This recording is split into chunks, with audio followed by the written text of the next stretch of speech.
operations to a world-class blockade. We can make that transition again, very quickly and even more powerfully than ever. At the direction of President Trump, the War Department will ensure that Iran never has a nuclear weapon. Never. We'd prefer to do it the nice way, through a deal led by our great Vice President and negotiating team, or we can do it the hard way. We urge this new regime to choose wisely.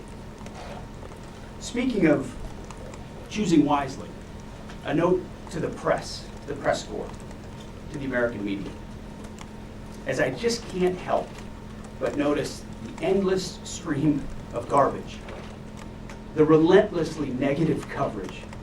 You cannot resist peddling, despite the historic and important success of this effort and the success of our troops. Sometimes it's hard to figure out what side some of you are actually on. It's incredibly unpatriotic. This same press corps, not this exact same press corps, but at least an older press corps, bent over backwards during the Biden administration to explain away the disastrous and disgraceful Afghanistan withdrawal. You called it the greatest airlift in American history. It's almost like you're cheering only for one side. This past Sunday, I was sitting in church with my family, and our minister preached from the book of Mark, the 3rd chapter. And in the passage, Jesus entered a synagogue and healed a man with a withered hand. The Pharisees came to watch. And as the scripture reads, they came to see whether Jesus, would heal him, or he would heal him on the Sabbath, so that they might accuse him. You see, the Pharisees, the so-called and self-appointed elites of their time, they were there to witness, to write everything down, to report. But their hearts were hardened. Even though they witnessed a literal miracle, it didn't matter. They were only there to explain away the goodness in pursuit of their agenda. As the passage ends, the Pharisees went out and immediately held counsel against him, how to destroy him. I sat there in church and I thought, our press are just like these Pharisees. Not all of you, but the legacy Trump-hating press. Your politically motivated animus for President Trump nearly completely blinds you from the brilliance of our American warriors. The Pharisees scrutinized every good act in order to find a violation, only looking for the negative. The hardened hearts of our press are calibrated only to impugn. I would ask you to open your eyes to the goodness, the historic success of our troops, the courage of this president, and this historic moment for a deal that could end the Iranian nuclear threat, the incredible battlefield victory laid before your eyes, the not one, but 2 incredible rescue missions, miracles, you might say, or a locked-in blockade. Or how about historic recruiting numbers? Yesterday, we announced that the Air Force and the Space Force met new higher goals in FY26, 5 months in advance of the end of the fiscal year. Five months ahead of time. The Marine Corps and the Army will soon do the same. 2-3 years ago, we couldn't meet lower recruiting numbers, not even close. Where are the reports on that?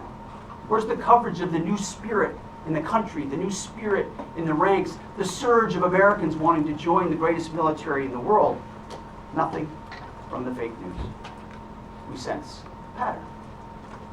You see, on the battlefield, these are demonstrations of uniquely American capabilities, strength and resolve. It's all around you each and every day. But in the press, you only seek the negative, earning each and every day the fake news label. But the American people, with goodness in their hearts, see past the Pharisees in our press. They see the goodness. You watching, you see the goodness. They see the success. They see the reality. And they don't demand perfection, and perfection is not possible on any battlefield. But they see the incredible feats that our troops accomplish every single day. So to those troops, stay focused, block out the noise, stay aggressive. You are showing the world what it means to be an American warrior. You are making this building and the American people proud. We pray for you every day, and we have your back in every way. And to Iran, choose wisely. I pray you choose a deal which is within your grasp for the betterment of your people and for the betterment of the world.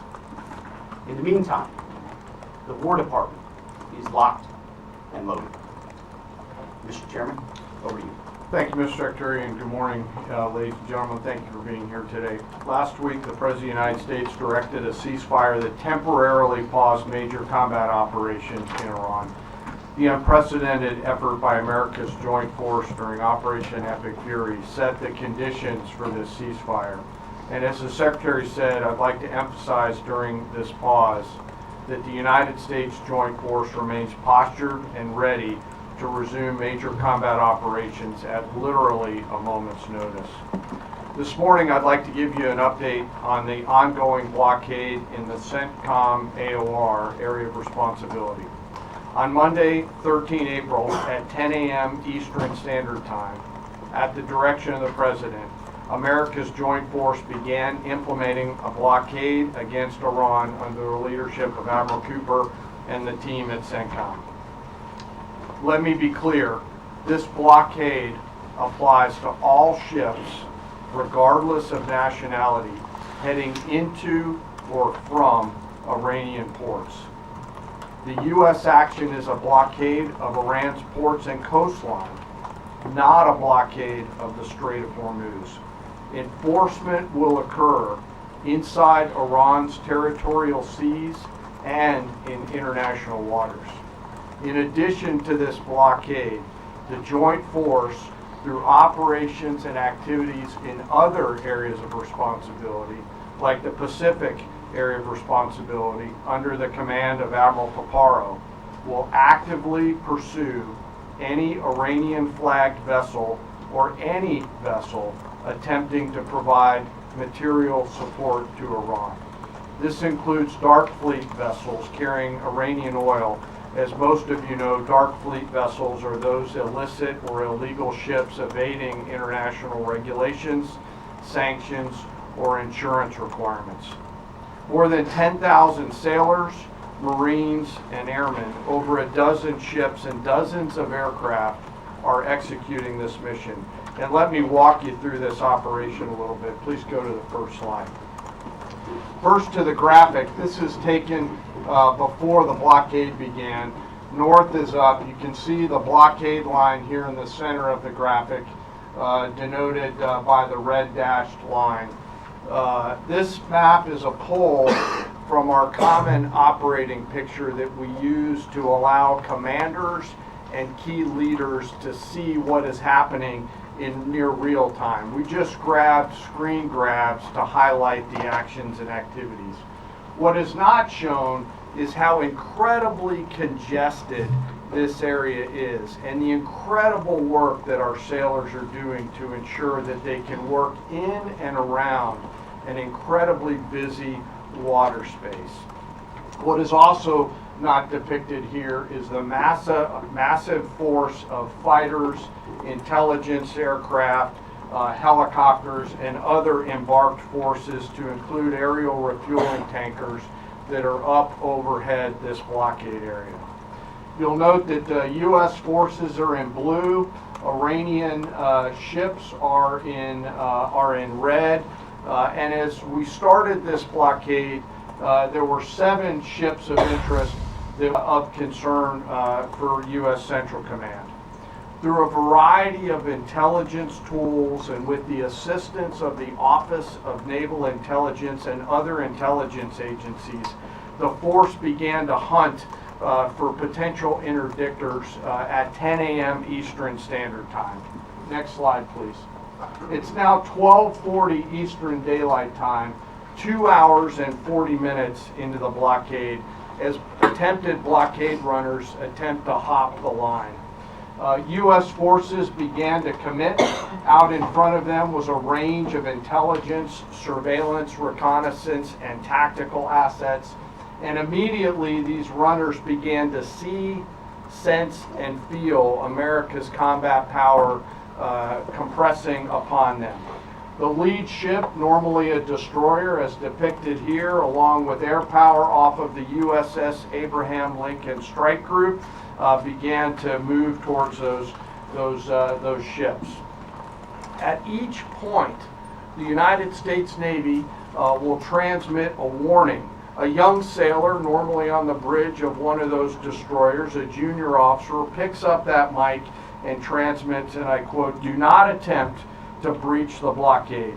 Vessels will be boarded for interdiction and seizure transiting to or from Iranian ports. Turn around or prepare to be boarded. If you do not comply with this blockade, we will use force." And as this message is being transmitted, as I mentioned earlier, those shipmasters can literally see, sense, and feel the pressure around them. It's a finely tuned machine, rehearsed multiple times, and executed now 13 times since the blockade has begun. Next slide, please. We're now 24 hours plus into the blockade. You can see the turning around of multiple ships, 12 of which stayed inside the blockade line, one of which not depicted, off to the eastern side, turned around before even attempting it. Any ship that would cross the blockade would result in our sailors executing pre-planned tactics designed to bring the force to that ship, if need be, board the ship and take her over. And that includes a series of escalated force options, which could include warning shots and others. Next slide. The final graphic shows taken at 11:20 p.m. the night of 14 April. You can see that the captains of all these ships have made the wise decision not to move, transit, or run this blockade. As I mentioned, so far 13 ships have made the wise choice of turning around. And as we continue to hold this blockade at the order of the Secretary and the President, any vessel that compares to comply with our instructions will be dealt with accordingly. As of this morning, U.S. Central Command has not been required to board any particular ships. And I'll remind you that we are also conducting similar maritime interdiction actions and activities in the Pacific AOR against those ships that left that area before we began the blockade. Before I turn it over to Admiral Cooper, I want to talk briefly today about the men and women enforcing the blockade, America's sailors and Marines, and today particularly our destroyer and surface forces. When we talk about an American destroyer, it's important that you and the American people understand their capabilities. An Arleigh Burke-class destroyer are the backbone of the United States Navy surface fleet. Over 500 feet long, they displace 9,000 tons, and it is the sports car of the United States Navy.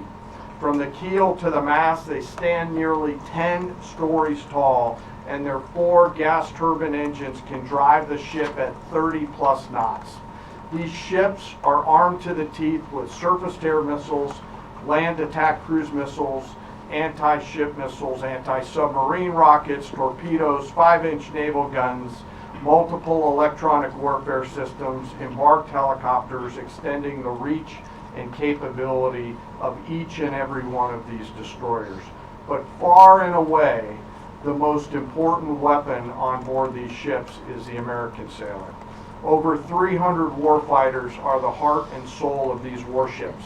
At sea, sometimes for months, and these ships out in the CENTCOM AOR have been out there for months. They operate around the clock in a constant state of readiness, always delivering for our joint force. It's hot in the engine room. The engineering team keeps the lights on and the ship powered and able to respond to the orders from the bridge. On that bridge, our sailors maintain a constant watch, maneuvering the ship tactically and safely through always congested water space. And there is a lot out there. It is like driving a sports car through a supermarket parking lot on a payday weekend with thousands of kids in that parking lot as you attempt to maneuver through there to get to that ship that would attempt to run that blockade. Down in the Combat Information Center, the CIC, the Tactical Warfare Center of the ship, that is where the decisions are made. As threats appear, these young sailors are making real-time decisions on how to identify these threats and handle them, and they always deliver. These ships are run by the youngest sailors in our surface warfare Navy. The helmsman, the sailor on the watch at the bridge, is normally just between 18 to 19 years old, and they are trusted to drive this warship through that supermarket parking lot without hitting anything. The conning officer, an equally young commissioned officer who's normally just a few years out of college, is the ones that are giving that young helmsman the orders on where to take that American warship to execute the mission that the Secretary and the President has given us. These are incredibly well-trained sailors. They are led by incredible leaders, salty, experienced leaders, and trusted with deep responsibility. And I'm so humbled and proud of America's Navy. These sailors choose to take the road less traveled to go into the historic surface Navy, and they deliver every single day. Finally, as I often do, I want to highlight one of those surface sailors today and remember our fallen. Today we remember Ensign Robert Thompson of the U.S. Laffey, who died on this day in 1945 in the Battle of Okinawa. He was killed while fighting a fire along with 31 others as 2 Japanese kamikaze aircraft hit their ship. He passed away 1 week after his 22nd birthday and was posthumously awarded the Navy Cross. We remember Ensign Thompson today and all of our World War II vets who continue to give us the gift of a great example. And those surface warfare sailors who are out there doing the job right now take the courage, grit, and determination that those World War II vets gave us into these actions and activities that they're tasked to do every single day. So now I'd like to turn it over to Admiral Cooper to give us a readout of his recent trip to the region. Well, good morning, and Mr. Secretary, thank you for the kind invitation, and Chairman, great to join you. It's a real honor to be here representing the more than 50,000 American service members deployed throughout the Middle East today, supporting operations. And it's great to have the opportunity to highlight the tremendous efforts our warfighters operating forward and the important partnerships with regional allies that continue to thrive. In fact, yesterday I returned from my second trip to the Middle East in the past 15 days. 2 very different visits. One during our offensive operations against Iran, and the second, in this most recent trip, during the ongoing ceasefire. Very different. During both of my recent trips, I visited with our troops who were deployed across the region in more than 70 different locations, in a distance that largely spans between Florida and Arizona. I've long believed that every success that we have starts and ends with our people, and boy does this shine through brightly. During these visits, I had the privilege of personally recognizing more than 100 servicemen and women for their extraordinary valor, their courage, and their initiative under fire and delivering fire. And every time I interact with these young men and women downrange, I am deeply inspired by their courage, their resilience, and their unwavering commitment. The stories are remarkable. In many cases, you've seen this play out over TV. Fighter pilots who took out Iranian missile launchers in the moments prior to their launch against Americans and our partners, and who hit key military targets in and around Tehran on the attack more than 13,000 times. I met with some of the teams that helped to bring our F-15 airmen home safely from Iran and heard first-person accounts of the stories. Absolute heroes. I spent time with our troops who are employing cutting-edge tactics and technology for the first time in warfare. I won't be able to talk about what those are, but these young men and women are breaking new ground. It's incredibly inspiring. I met with teams who launched our own one-way attack drones into Iran. These were originally Iranian-designed drones. We brought them back to America, took the guts out, put a made American stamp on them, and fired them right back to Iran. Very effective. I met with teams who were employing AI every single day to help us sift through vast amounts of information to help us make decisions faster. And importantly, humans are always in the loop in this process. I met with our Space Force teams and our cyber specialists, whose work cannot be discussed, but who serve with indispensable impact. I met with our logisticians and sustainers all over the region. There is just no military that executes logistics like the U.S. military. This group is doing exceptional work, moving thousands of tons every single day. I met with our air defenders who shot down Iranian ballistic missiles. My message for this group in particular is that their actions most certainly saved thousands of lives across the Middle East during Epic Fury. And all told, my personal assessment is, after these couple of trips, is our troops are highly motivated, they're focused, they're vigilant, and they're ready. And they're using this time to do a couple of things. We're rearming, we're retooling, and we're adjusting our tactics, techniques, and procedures. There's no military in the world that adjusts like we do, and that's exactly what we're doing right now during the ceasefire. A little note about partners. My discussion with regional allies and partners, both at the senior civilian level and the senior military level, reinforced our shared commitment to regional security. But beyond that, having now fought together, side by side, I assess that our military partnerships are stronger than ever as we continue to maintain a very active defense posture across the region during this ceasefire. And that posture stretches across the entire Arabian Peninsula, and it runs from northern Iraq all the way down into the northern Arabian Gulf.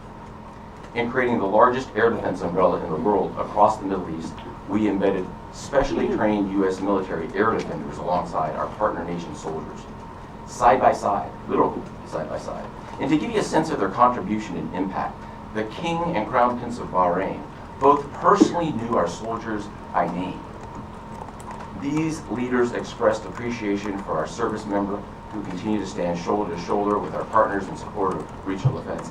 And this is a sentiment that is widely shared across every Gulf ally. I heard this message over and over again, which is, we stand with you.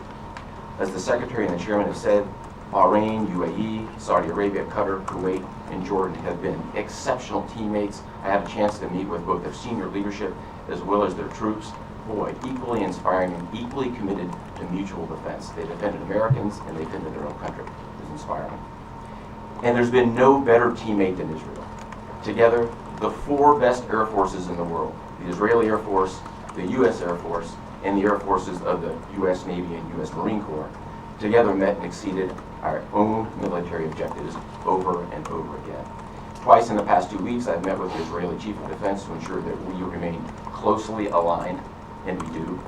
And then finally, let me just close by saluting the brave men and women who are in uniform and who continue to answer the call with unrivaled lethality, great teamwork, and resolve.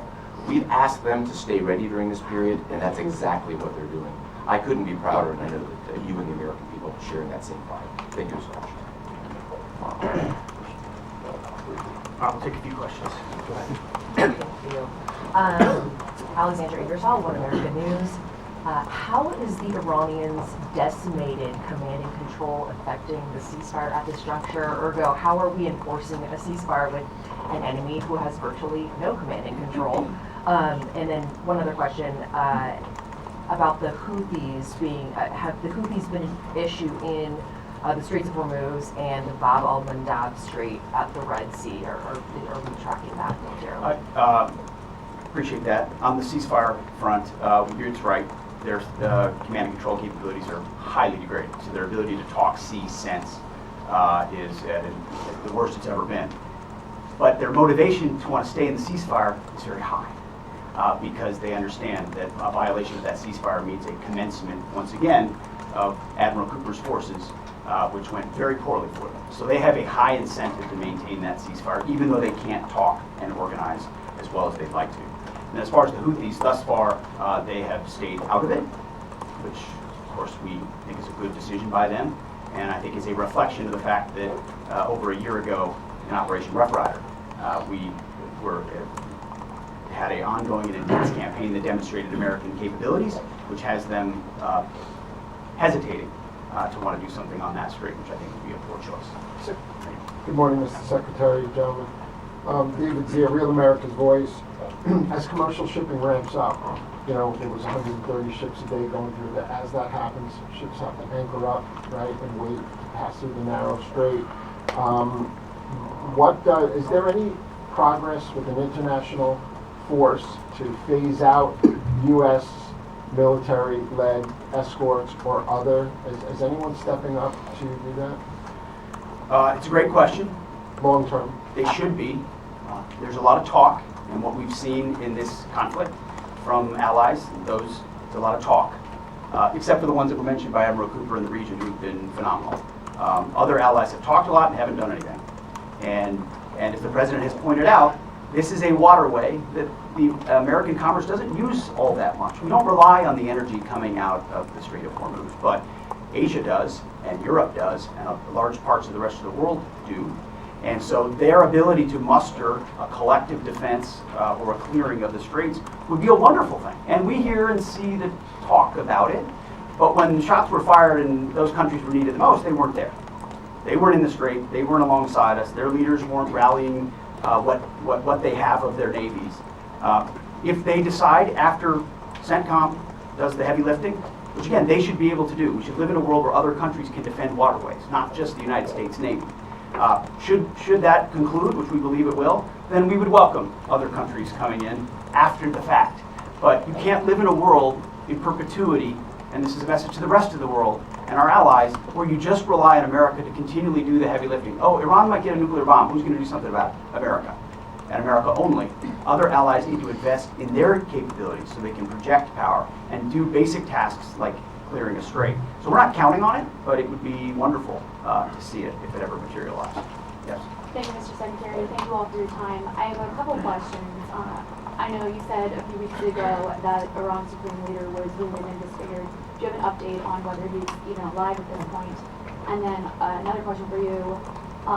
Iranian embassy accounts are sharing an AI video of Jesus Christ kind of bloodily killing President Donald Trump. Does the Pentagon have a response to this, including the fact that this AI Jesus is casting Trump into hell? And then finally, for Admiral Cooper, could you speak to us about the morale of the American service members that you're seeing in the Middle East? I think Americans are really interested in what their experiences and testimonies are like. As far as the status of the individual you mentioned, I believe it's the same. Not a lot coming from him right now, understandably so. A lot of fear.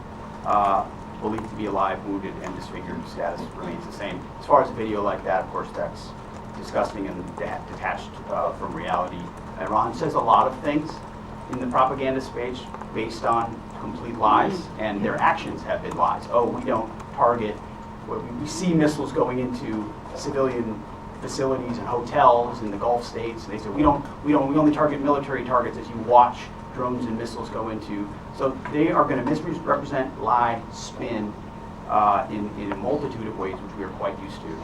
Ultimately, they need to come to the table and make a deal. And I'll hand it over to Admiral Cooper, please. Yeah, I would just reiterate my previous comment. Morale is very high. And anyone in the military can take about 2 seconds to figure out what morale looks like by meeting around with the people. And it is crystal clear. These are motivated young men and women. I had the wonderful privilege of writing a letter early on in the operation to the team forward. And I told them this was going to be a mission of extreme consequence. And serving at a time where you are making a difference, consequential, as the Secretary and the Chairman have described over and over again, is incredibly and deeply meaningful. And I think that's the key part of the drive, as well as being great teammates across the board. It's a privilege to watch. Jerry. Thank you. Jerry W. with Just News. I have a couple of questions. First is some critics of the Trump administration policy, including former NCTC Director Joe Kent, have attempted to claim that the Trump administration's policy of zero enrichment for the Iranians is not actually President Trump's policy, but was foisted upon him by the Israelis.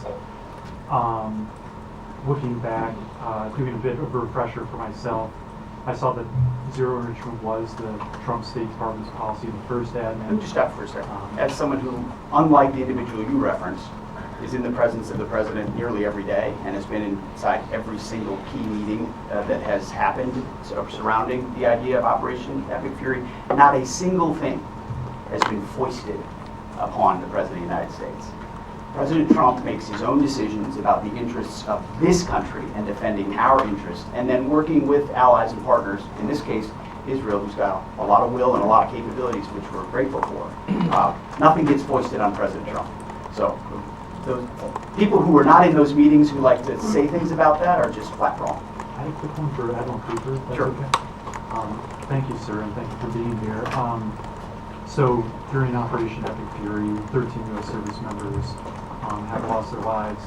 Some of them in an apparent aircraft refueling accident, and some of them from Iranian strikes, including a drone strike. I was wondering if you could share a little bit with us about how those Iranian strikes were able to be successful, and what lessons you've learned, and how you're applying those lessons in the future to make sure that we're able to defend a little bit better against that. Sure, a really broad question, but first, we will always honor the fallen, and the 13 who lost their lives really helped steel the resolve and congeal the motivation of the forces that are contributing. I met many people who knew the fallen personally. I met many who were reported as wounded and are back. 90% of those who've been wounded have been back to give you a sense of purpose and motivation. We have collected dozens, if not hundreds, of lessons learned. And as we sit here right now, the Joint Force across the board is taking them and very tactically applying them right now, right here, right now. If I think about a football analogy, if it's halftime or between the third and fourth quarter, great teams are always adjusting, and we are certainly a great team, and that's what we're doing right now, taking the lessons and applying them in a meaningful way. What those are, I'm not going to talk about.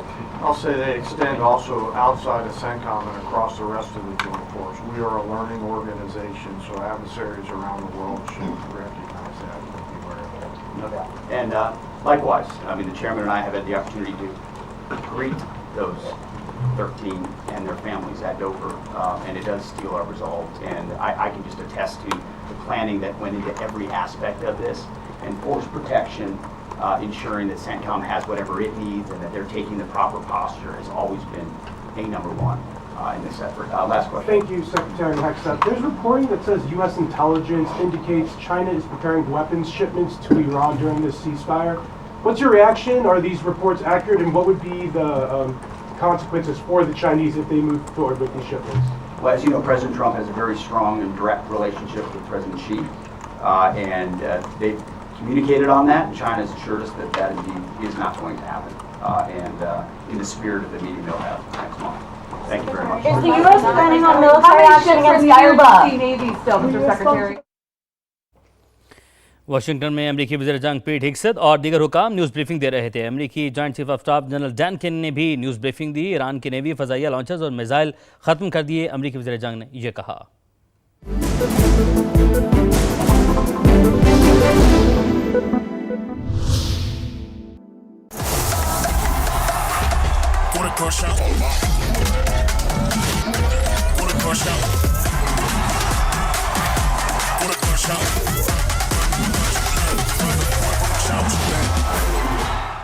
नया life boy shampoo aloe vera और milk protein formula के साथ बनाए बाल मजबूत, और वो भी बेहतर कीमत में।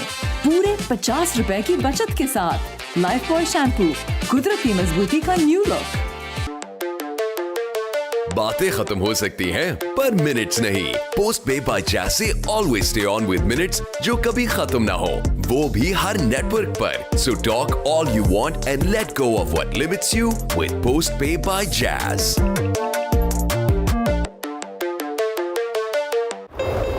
गेस करो किसका बर्थडे है?